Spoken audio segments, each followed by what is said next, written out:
उत्तर प्रदेश शिक्षक भर्ती और उसको लेकर काफ़ी सारे अपडेट्स आ रहे हैं और लगभग अगर इस अपडेट को हम समझेंगे तो हमें मालूम हो जाएगा कि मोटा-मोटा अंदाज़ा कि भर्ती 2024 में आ रही है या भर्ती 2025 में आ रही है।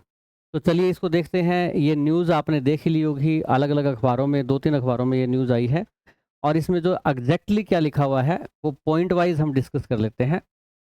तो आयोग जो है आपका उत्तर प्रदेश शिक्षा सेवा चयन आयोग, उसमें आपकी जो अध्यक्षा हैं वो नियुक्त हो चुकी हैं। मैं अध्यक्षता लगा देता हूँ और सचिव नियुक्त हो चुके हैं।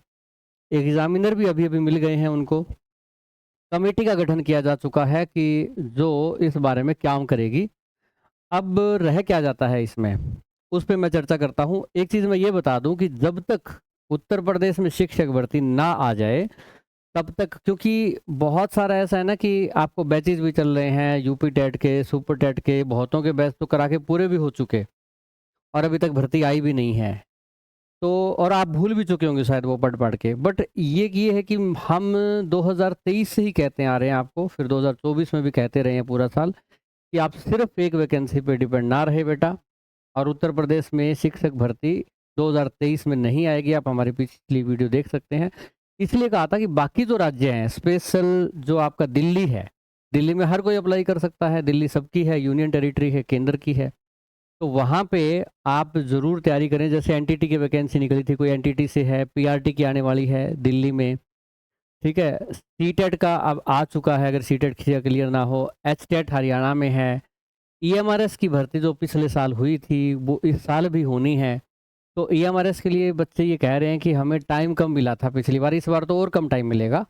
तो इसलिए बैच अभी से स्टार्ट कर दें। तो बेटा ईएमआरएस का एकलव्य बैच स्टार्ट कर दिया है जिसकी फ़ीस 500 है और इसमें जो वैकेंसी आने के बाद एक एकलव्य 2.0 लाइव बैच चलेगा, वो आपका इसके साथ फ्री मिलेगा जो 799 का होगा। अब मैं बात करूँ अगर इस पे अध्याचन माँगना, ठीक है ना? अब काम क्या-क्या है आयोग के? एक काम तो उनका ये है कि अध्याचन माँगने हैं, ठीक है ना? अध्याचन मतलब ये होता है कि अलग-अलग डिपार्टमेंट में कि आपको कितने टीचर्स की ज़रूरत है, ठीक है? प्राइमरी वाले कितने चाहिए, टीजीटी वाले कितने चाहिए, असिस्टेंट प्रोफ़ेसर कितने चाहिए, वो अलग-अलग डिपार्टमेंट से माँगेंगे। एक उनका है कि कैलेंडर बनाना है। कैलेंडर क्यों बनाना है? क्योंकि एकदम से भर्ती नहीं हो सकती इतना सारा काम, है ना? एकदम से तो टाइम लगेगा उसमें। तो स्टूडेंट जो है वो ट्विटर पे कैंपेन करेंगे, धरना प्रदर्शन करेंगे, परेशान होंगे, इसलिए अच्छा है कि हम कैलेंडर बना के दे देंगे तो पता होगा कि ठीक है अभी तब फ़ॉर्म आएँगे, तब ये होगा, तब वो होगा, तो वो शांत रहेंगे। और एक बात बता दूँ, मैं अगर ट्विटर से बात करूँ तो बेटा एक टेलीग्राम ग्रुप है हमारा, हमने अलग से ये बनाया, यूपी वांट टीचर वैकेंसी, एक हैशटैग चला था ये, इसी नाम से बनाया हमने। इसको आप जॉइन कर सकते हैं टेलीग्राम पे और ह हम इस पे कैंपेन चलाते रहेंगे। अब दूसरा इन्होंने कहा कि इनकी प्राथमिकता रहेगी कि पुरानी भर्ती जो है ना, उसका एग्ज़ाम हम कराएँ। और यूपी टेट एग्ज़ाम जो है, उसके बाद हालाँकि ऐसा कहा नहीं है, अब मान के चलिए आगे भर्ती करनी है, तो पात्रता परीक्षा ज़रूरी है, ये मैं नहीं कह रहा हूँ। ये कहता है RTE, right to education act 2009 में जो आया था, उसके तहत एक पात्रता परीक्षा, तभी से ये सीटेट वगैरह स्टार्ट हुआ था, शुरू में सीटेट आया 2011 में। तो वो तो करवाना ही पड़ेगा, ना करवाएँगे तो बच्चे कोर्ट में चले जाएँगे। कि जी 2021 में यूपी टेट हुआ था, उसके बाद हुआ नहीं है, तो हम क्या करें?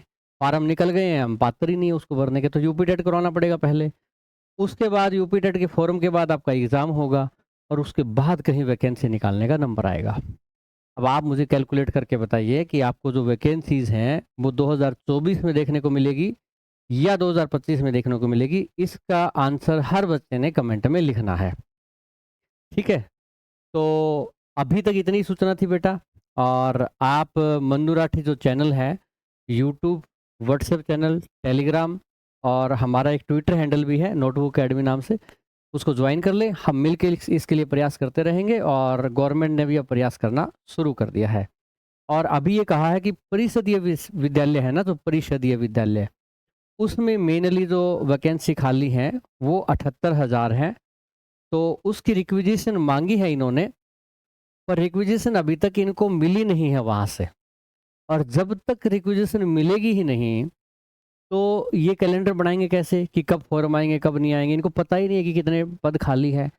तो पहले कह रहे हैं कि ये परिषदीय विद्यालय में ज़्यादा हैं 78,000 पद, कम से कम रिक्विजिशन आ जाए और जो परिषदीय विद्यालय हैं, उनका जो भी डिपार्टमेंट है उनको सोचना चाहिए, कम से कम माँगा है तो जल्दी से भेज दें, ताकि आयोग अपने काम पे लगें।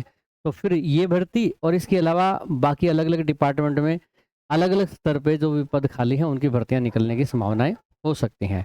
अभी के लिए इतना ही। आप वीडियो को लाइक करें, शेयर करें, केयर करें। All the best.